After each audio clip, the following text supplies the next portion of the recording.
Having a good community around you is so important. Whether it's in your work life, your social life, your personal life, you need good people around you. That's just a fact. And we often see companies say that we're like a big family, we look out for each other, we work together, it's about teamwork. We often see so many companies all across the world say this kind of stuff. But that's why this story is so upsetting to me. A Wells Fargo employee has been found dead at her desk 4 days after clocking into work.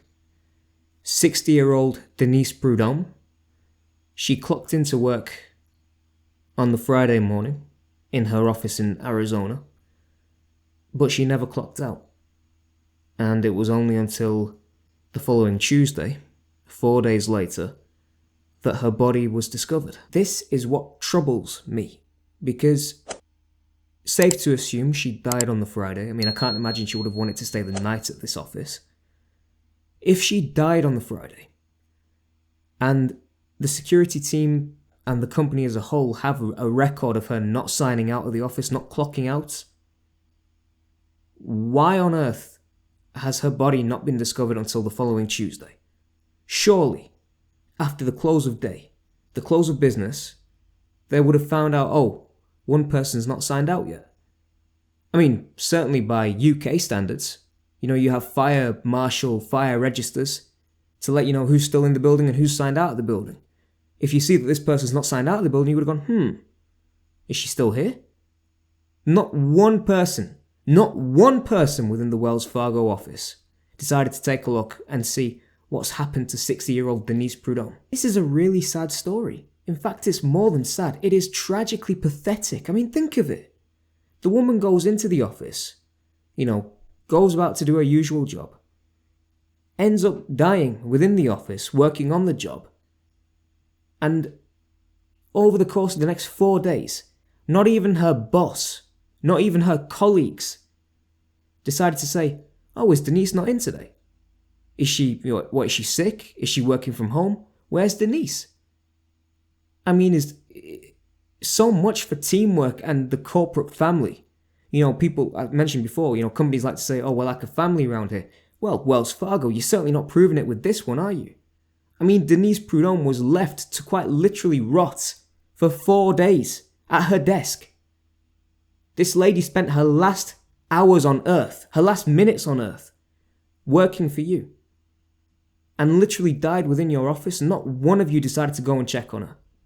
I just find this baffling, and to that end, we're asking a question that we all want an answer to. What is going on with today's corporate culture? And to make matters worse, she was found dead at her cubicle, just tucked away in a cubicle and left there. Nobody takes any notice. No one goes up to her and says, hello, how was your weekend? Do you want to go grab a cup of coffee? Any of that kind of stuff. She's just left alone. I mean, this speaks to what I was saying before at the start of the video about community. You need a good group of people around you. In the case of the workplace, you want good professionals around you. Now, for the life of me, from a professional standpoint, I cannot imagine why the boss or the manager that she was reporting to did not once question, where's Denise? Because she hasn't submitted this report on time, she's not attended these meetings, she's not gone on these calls, no one's heard from her in a while, she hasn't clocked in since Friday. What's happened? And it's pretty ironic as well, given that, companies like Wells Fargo, the finance industry in particular, they've been pretty adamant about having people return to work, getting them back into the office to experience, something like the company office culture. But if the corporate office culture means that you're just ignoring your own employees, and you don't even notice them when they keel over on the job, then why should employees be forced to return to the office? Because clearly, your in-office culture means that they don't matter to you. And I heard it quite often when companies first started pushing the return to office mandates that there was a social element in doing so. Because COVID had been so isolating for people when they're working from home. They're not seeing people, they're not talking to people face to face. Come back to the office, you can engage with people face to face. And that stops it from being isolating. I mean, if you look at this reasoning here, home working has been an isolating experience for many. Away from the office, employees have struggled to stay connected with colleagues and maintain the relationships that have defined much of their working life. Too long spent working from home risks damaging your employees' ability to learn and develop. The sense of isolation is more likely to develop while you're working away from the office, creates a psychological distance between your employees and the organization, making them less confident to ask questions, seek guidance, or request help. Well, it didn't do much good for Denise Prudhomme, did it? I mean, she was in the office, and she didn't exactly feel less isolated, did she? If anything, she was more isolated than ever before. She's gone all the way to the office and just tucked away in a cubicle. She would have been better off staying at home if that's the way you're going to treat her. Are we really this disjointed and disconnected nowadays? Is this what the corporate culture is passing for? Because I still can't get over 4 days. 4 days and not one person decided to ask the question, where is Denise? Not gone up to her and said, how are you? How was your weekend? This story is a travesty. Now, there are a few things I'm taking away from this. And I don't want to create a whole, be wary of death. You're staring death in the face every day, so just be on your game kind of thing, because that's not going to do anyone the world of good. You don't want to walk around being fearful every day. Life is precious. You want to be able to live every day with joy in your heart. You want to be happy. You don't want to be under stress and be so isolated that no one notices you. But in Denise Prudhomme's particular case, I do think being so isolated and in such a huge organization where nobody notices you and nobody pays attention to you when you are alive, nobody cares to know what's happened to you when you're dead, until 4 days when they notice the odor that you're producing because you've passed away, sadly. That should never have happened. It was entirely preventable. It should never have happened. But if you are in a similar situation to Denise Prudhomme, where you are so isolated that nobody speaks to you while you're tucked away in your cubicle or your corner desk somewhere, and nobody would notice you 4 days after you've passed away, you really need a change in your work life. Just as companies like Wells Fargo need to rethink and change their in-office corporate culture entirely. Think of it, you're spending a third of your life at work. Most of us, if you're working full-time.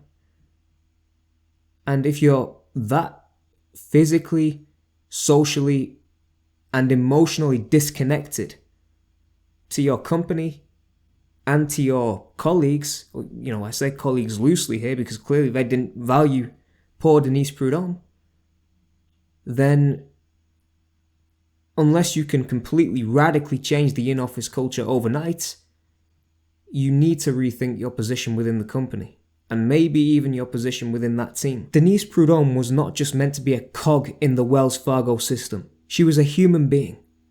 Alright, she is meant to be more than just a unit of production, but clearly in this case, and this may just be an extreme case, I don't know, but we're getting to grips with the fact that this happened, so we have to deal with that reality. She was treated as nothing more than a cog in the system. Not one person acknowledges her, not one person pays attention to her, they just leave her tucked away in her desk somewhere. Now let me flip this entirely. Company leaders, you ought to know better. You ought to know what's going on with your team. Think of it, if you suddenly allowed yourself to become isolated, do you think your team would notice?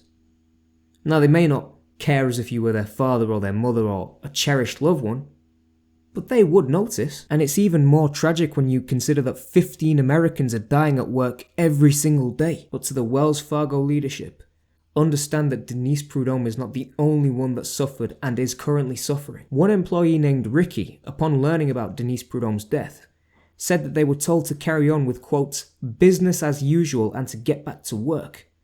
Another employee called Megan, who also worked at the Tempe office in Arizona, she added that the Wells Fargo's work culture has heightened their stress to dangerous levels. I feel like I'm dying every day right now, she says. And I've stated this to my manager multiple times, with it being disregarded until their boss complained I haven't been working the same hours as I was before. You're either killing yourself or you're not enough. Well, she said it right there. Emotionally, she feels like she's dying every day. Denise Prudhomme's death is a tragic example of what can happen if people are not listened to, if they don't get that kind of attention, because we're human beings, we're social creatures. That's just a fact of our biology. We need to speak with people. We need to be around people. We can't keep going on feeling like we're alone in this world. In the midst of a loneliness epidemic, after we've come out of the COVID pandemic, which was probably one of the most loneliest times of all for many people, we need to be around other people and we need to be social, not isolated. So to the Wells Fargo staff who are suffering and to the Wells Fargo leadership team, make the changes, please. Thank you all for watching. Be sure to like and subscribe if you found this video useful. Drop a comment down below. Let me know your thoughts on this situation. Do you think Denise Prudhomme's death will serve as an example for Wells Fargo to improve their corporate culture and indeed other companies around the world? Or is this just such an extreme example that nothing's really going to change? I'll be returning soon in the coming weeks with some more content, but until then, see you all later. Take care.